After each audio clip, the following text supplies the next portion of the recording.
Good evening, America and world. How are you today? Just figured I'd pop in for a few minutes tonight, check in to see how the family's doing out there in the real world. Um, Give a few minutes, see if anybody shows up tonight. Figured before I go to bed, I wanted to tune in and see if we could have a conversation about what is addiction to you? What's your addiction? What are you addicted to? Food, TV, gaming, gambling? We all have something that we're attached to. Maybe it's work. Not sure. Maybe I won't get anybody tonight. That's okay. I'm showing up anyway. Um, Today I had an interesting conversation with a young man who he struggles with trauma in his past where there was some assault behavior, and he was reminded today through another circumstance that reminded him of that, and it triggered his response, which was inappropriate. And after talking for about an hour with him, he realized that it wasn't something today that was going on, but something in the past. And so, just checking in on this. I have no idea who's showing up. I'm here. We're going to do this. I got you. Hey, everybody. Welcome in. Um, just sitting here taking a few moments before I call it a night at the end of another long day. Grateful for an opportunity to spend just a few minutes before I close out this day and go spend some time with my wife and my baby dogs and cat. And I just wanted to share a few moments on what is addiction? What is your addiction? I see you, love. And, everybody is addicted to something in one form or another. And I'm going to continue to preach and harp at this until we all come together and understand what addiction is and what it isn't. Um, what addiction is, it's a habit. It's something we've practiced over and over and over until it becomes second nature. A lot of people don't identify with drug and alcohol abuse or alcoholism or addiction or any of that kind of stuff. They identify with that, not what they're doing. Because, see, that's those people with a substance problem or an addiction problem. But really, for the most of us, understanding addiction is a thinking pattern, it's a habitual practice that we've done, a behavior, something we've learned, like how you tie your shoes, how you play baseball. And really, what a habit is the creation of a neural pathway over time that creates a pattern of behavior or a habit or something you learn. Hey, Rosbal, peace. Hopefully, I pronounced your name, Rosbal. Hopefully, I announced your name properly. Great to see you. I see you, brother. Um, and I just want to talk a little bit about what that addiction really is. So let's just really take a few moments to clear on addiction. And I appreciate each and every one of you for coming in and visiting. And hopefully you'll hang out for just enough time to get a better clarity of this because it could save your life or the life of somebody you love. Um, Bangladesh, I heard it's nice over there, man. I've never been there. I've been to Bali, I've been to Indonesia, I've been to Singapore a little bit through the airport, Japan through the airport, but never Bangladesh. Um, so let me see. Oh, you like that? Yep, yes, it is. So here's the deal addiction is this addiction is a habit. I'm going to speak a few minutes. I can't really read everything. Let me see. What's up, Tucson, Arizona in the house? Hey, Chris. God bless. Amen to you over there. Let me see. Crazy Russian. Praying for peace for everything over there for y'all, man. You guys are all in my prayer. Everybody over there is in my prayer. So let's talk about addiction. I want to get into this tonight before I go to bed because it's one of those things that's important. Addiction is a disease of the brain. It's not drugs and alcohol. It's a thinking, it's a mind problem, it's a behavioral problem. It's something that I've learned and practiced for so long. It becomes like second nature, like tying your shoes or anything else you do, like baseball, how you eat, left handed, right handed. If you've done something enough, you just do it. You don't think about it. Let's talk about drugs and alcohol. And I'll use that as a point of reference. When somebody first starts out, it's usually social. And social drinking and using is something that's accepted globally. The difficulty arises when somebody can't just do it socially and they find some medicinal value in it, or a value that they like that and they have to have that. It lowers apprehension, anxiety, whatever the case might be. And now they're using it as a medication. They're using it as something that's actually going to help them navigate and be part of life without those feelings or those emotions or those thoughts that they struggle with. And so they do it more and more. And with any substance, there's this thing called tolerance. And as your tolerance goes up, so does your dependency, so does your need. And it moves from a place of pleasure to a place of survival. And it affects a part of the brain called the amygdala that's like they call it your reptilian brain. But that part of your brain regulates and is the reason we as a people across this planet have survived to be here today on this show at this moment. Um, if you love what you're hearing, I appreciate anybody subscribing to my channel, supporting it, because I want to grow this. I want to build a family with you. I want to be able to come together on a daily or at least bi-daily way and have conversations and start something special. I think we can all start having a conversation about how to identify addiction as bigger than drugs and alcohol, and to come together with a different conversation, remove the stigma, not just from it, but from our society as a whole, and be a better people. And I believe that with all my heart, it's possible. So let's see, we get up to dependency, and I know I'm rambling a little bit because it's late and I'm a little tired. When we're in dependency, it's not about pleasure anymore. It's about survival. It's not normal for somebody to go into a 7-Eleven with a gun and rob it for money to get drugs because they're sick and they need to get well. That's a survival mechanism. And in their brain, they know this is crazy, but they're going to do whatever they need to do to feed that need, which is usually getting high. And they don't think about the consequences. And a lot of times, I mean, look what we're doing almost here. Oh, I love it, Jihad Joe, man. I hope you're enjoying yourself. You little special one, you. And so, yeah, I don't mind. I love everybody equal, man.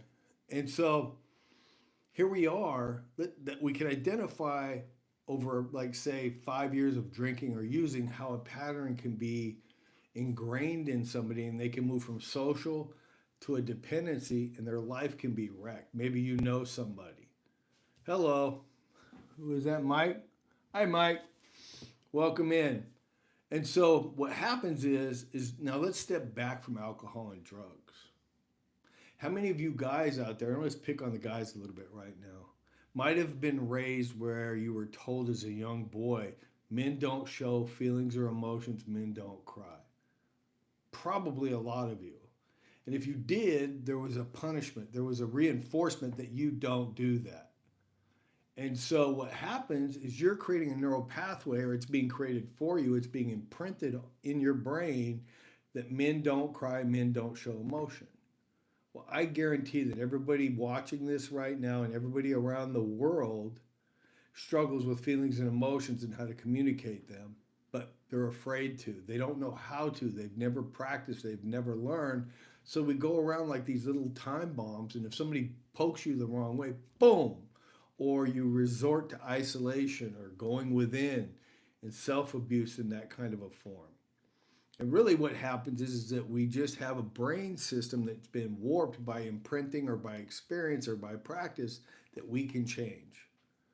I want all of you men and women to know that feelings and emotions are a human condition and they're perfectly healthy and okay. I also want you to know that it's okay to cry and express those things. That's part of the grieving and healing process. It's part of the joy process. It's what creation has given us. But because there's certain things in the way we think or perceive things, because we've learned and practiced them, it's very difficult to break down and practice those things in a group or around people. And so addiction can be a narrative, it can be a belief system. How many of you know something you're addicted to, maybe in your thinking, maybe a judgment about yourself, maybe I'm too skinny, maybe people don't like gray hair, or guys with glasses. Oh my God, I wouldn't be here right now if I ran around with that kind of narrative in my head because somebody tried to put that on me at some point in my life. There's an experience I want to share about a guy I was in a group with one time. We're talking about 4 or 5 clients, and I won't give any specifics because I really respect confidentiality and HIPAA and somebody's privacy just in general. But one day we're talking, and he goes, I just don't like my nose. My nose is too big. And I'm like, excuse me?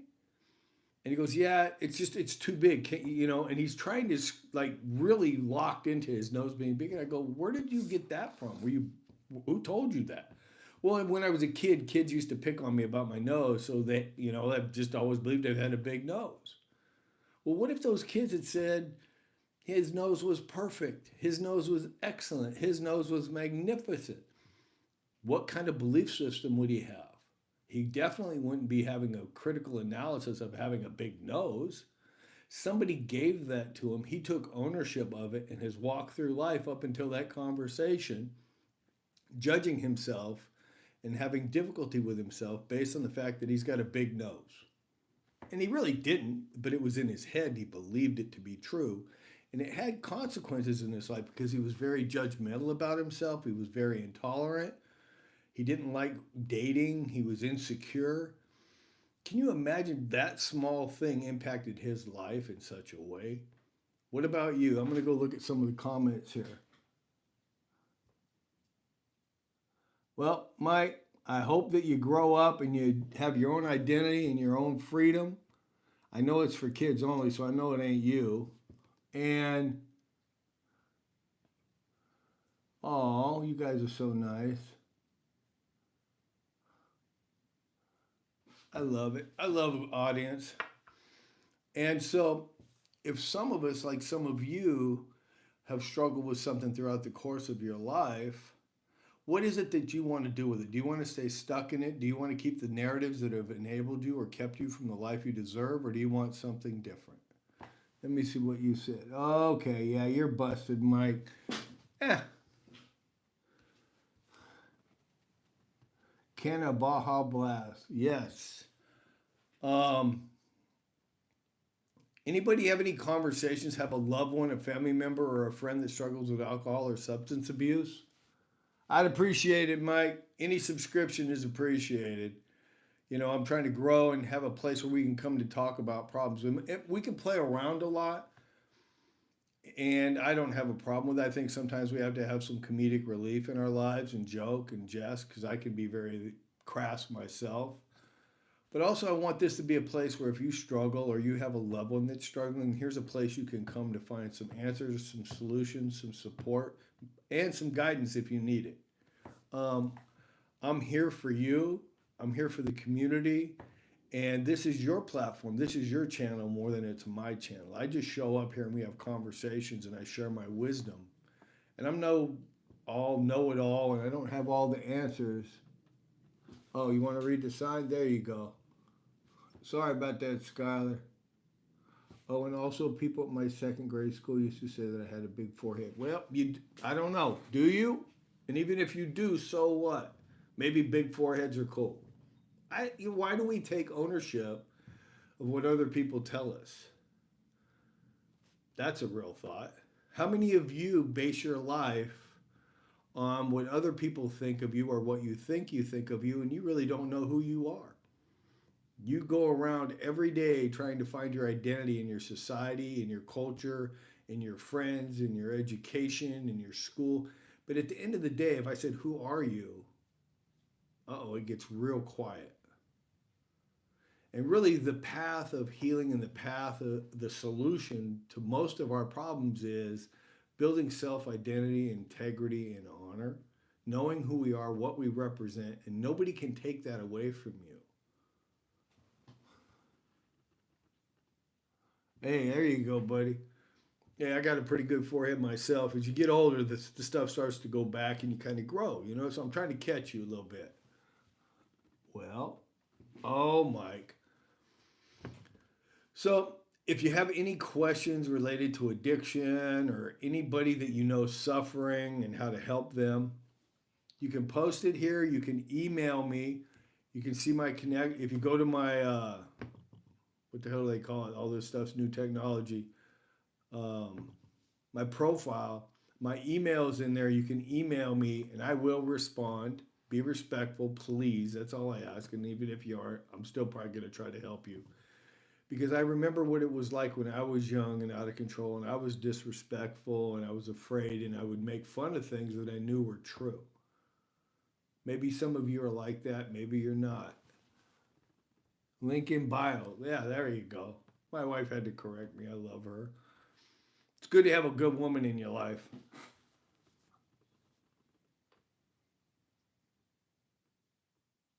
Hey, you can go to bed now, Mike. I'm usually here, I want to say 8 o'clock, between 6 and 8 o'clock at night. I like to stream. What they tell me in all the analytics and stuff, which is a whole other language I'm learning, is that noontime is the best, and I may move there. But for now, I want to keep it between 6 o'clock and 8 o'clock at night.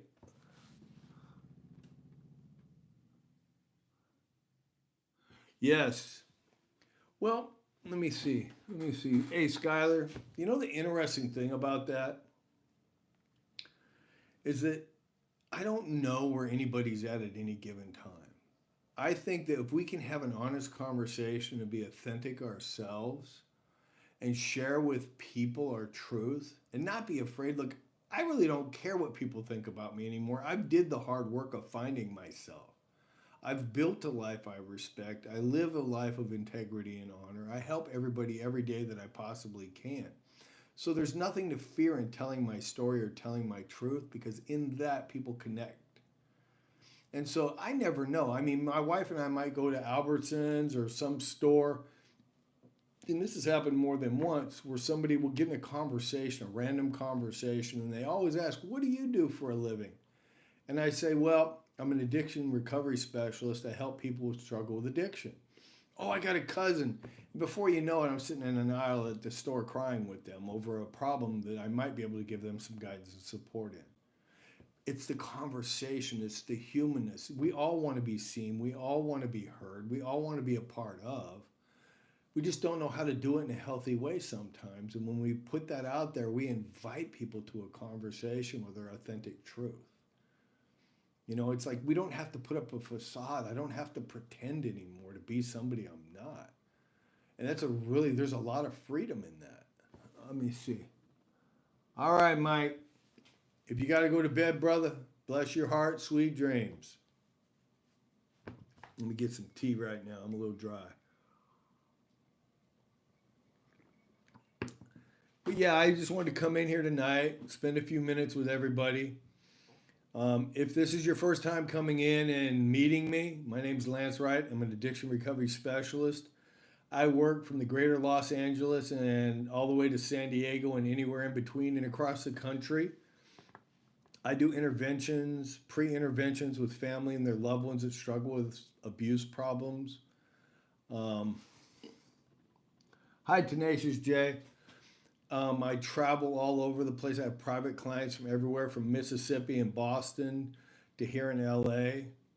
I love helping people. I'm good at what I do. I'm not tooting my own horn, but I know what I'm doing. Tobacco and coffee, yeah, that's truth. Medical reason. Hopefully you're not homeless and you're on your path again, brother Skylar. Tobacco. I quit tobacco before I quit drugs. That's crazy. But I remember like trying to be a good guy. I held on to my tobacco. I think I was going to church or something like that, trying to walk this path that really wasn't authentically who I was in that kind of frame. I'm spiritual, but I'm not really religious. And the guys would say, "You got to quit smoking." I'm like, "No, I ain't quitting." And I ended up getting sick to the point where I couldn't smoke. And it was horrible. And I've been sober from 2001 from out. God bless you, Tenacious. Congratulations, man. It's amazing. Yesterday morning was my 32nd, man. I don't even know how I got there. By the grace of God and a lot of good people. Amen. Hey, Bryson, welcome. And so, again, I'm an addiction recovery specialist. I work in everything from pre intervention to aftercare. I have a few sponsees. I don't push program on people, but I'm there if they want help. And if they just want a conversation, I'll help them any way I can. I love helping families because they don't understand us. They don't understand addiction. It's this thing where just go get a job, get your life together, drink like a normal person. What's wrong with you? And that's like a pipe dream and impossible. Let me see. One day I finished fighting.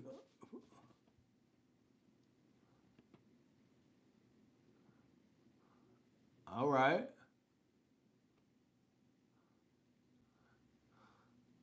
Yep. I live in Long Beach, actually.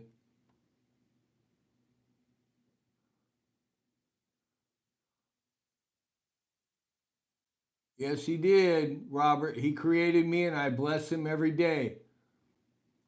Amen. Long Beach here. Actually, I work everywhere from the valley to San Diego and in between, but predominantly I'm based around Long Beach, give or take 50 miles, 100 miles. I go wherever I need to go to help people, and God takes care of the rest. Let me see. You guys are talking. I like that.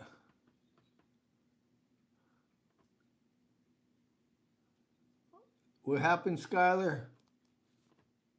Oh yeah. Well, I mean, yeah, I guess I am to a degree, but I don't force that on people. I figure everybody has a right to make their choice, and I don't even think the books or any of the leaders of faith forced anybody to make a choice.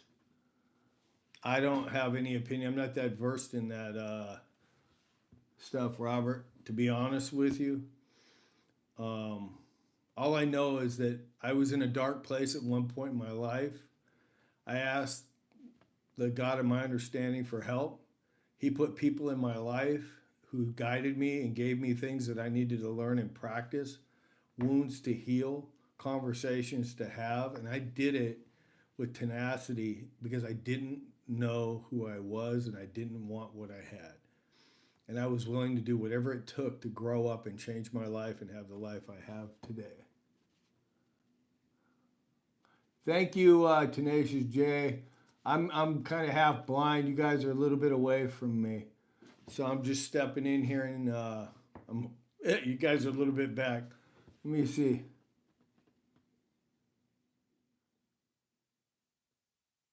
Amen, Mike. I pray that they're touched. I pray that God protects them, surrounds them with a hedge of protection, and keeps them from evil, and guides them to a peaceful, prosperous life in all aspects, and brings people into their life too. Because I don't think we can do this alone. I know I wouldn't be here had it not been for other people helping me.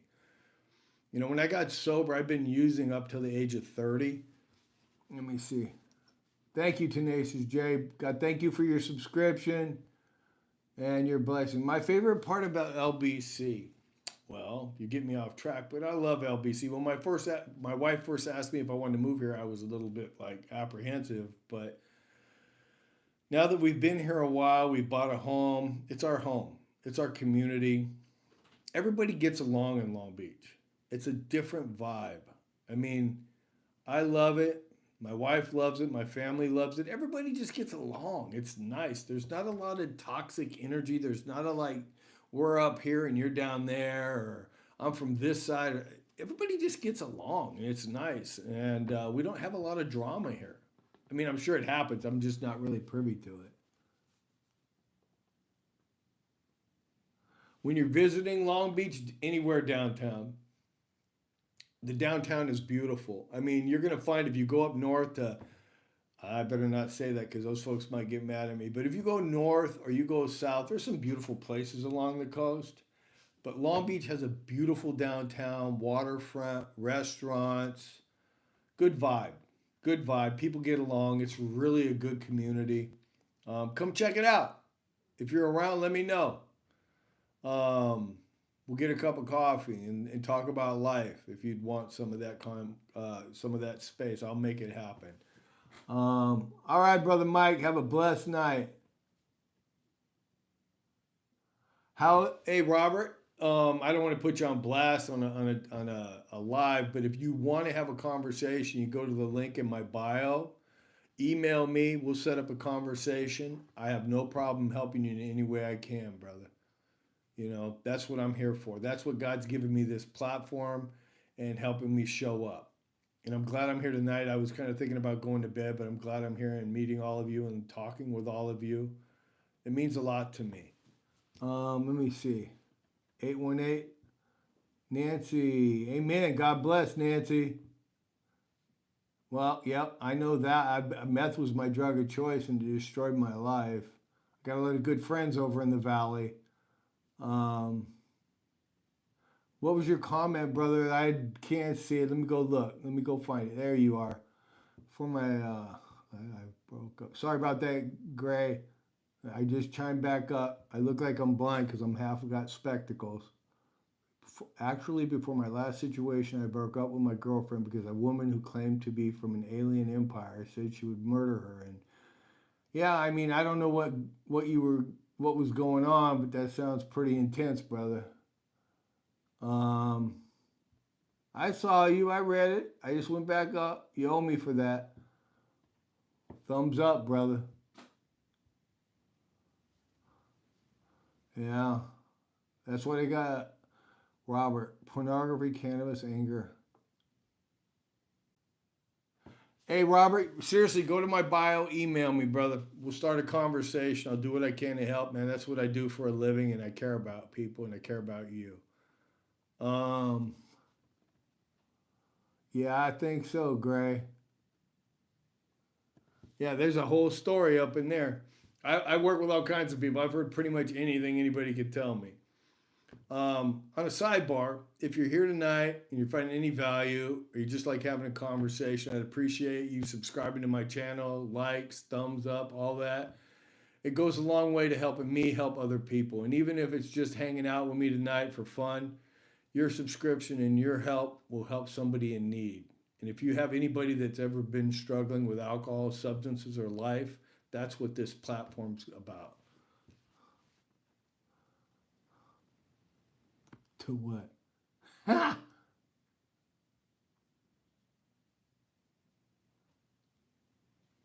Tell them you're going over to TED Talk. Oh, that's a whole other conversation. Blessings to you too, 818 Leo Empress. You know, I'll give you a short explanation of why I really love you guys and why this path is so special.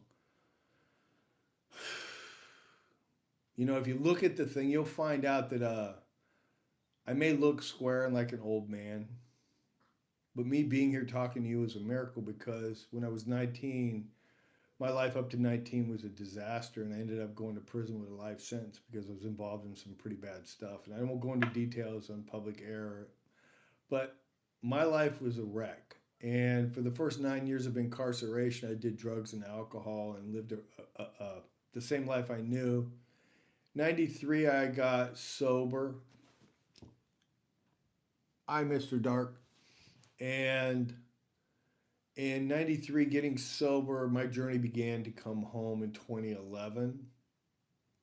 I've been building a life since then, which is pretty amazing right now. And in the past year, this kind of platform, social media, I believe the universe and the God of my understanding has put people in my life to push me in a different direction to help people like you, people like me, families that don't know the answers and solutions and are worried about their loved one right now and not knowing where they're at, if they're alive or not.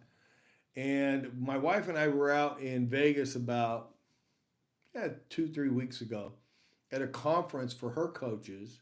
They were having this award thing, and we weren't even going to. We were hanging out outside, and a gentleman walks up and starts talking up a conversation with my wife and I. And I look pretty much like this. I'm not there for an award or to impress anybody. That's not my thing. And this guy starts talking, and I get into a conversation about my life and prison and growing up and addiction and what I do. And he goes, "Can you do that in 18 minutes?" Well, I guess, but that's kind of a crunch. He goes, "Well, that's all I can get you on a TEDx." And I'm like, "What?" And I think, well, no, I know that that path was brought to me by God and my creator to speak to a larger audience like I'm speaking with you tonight.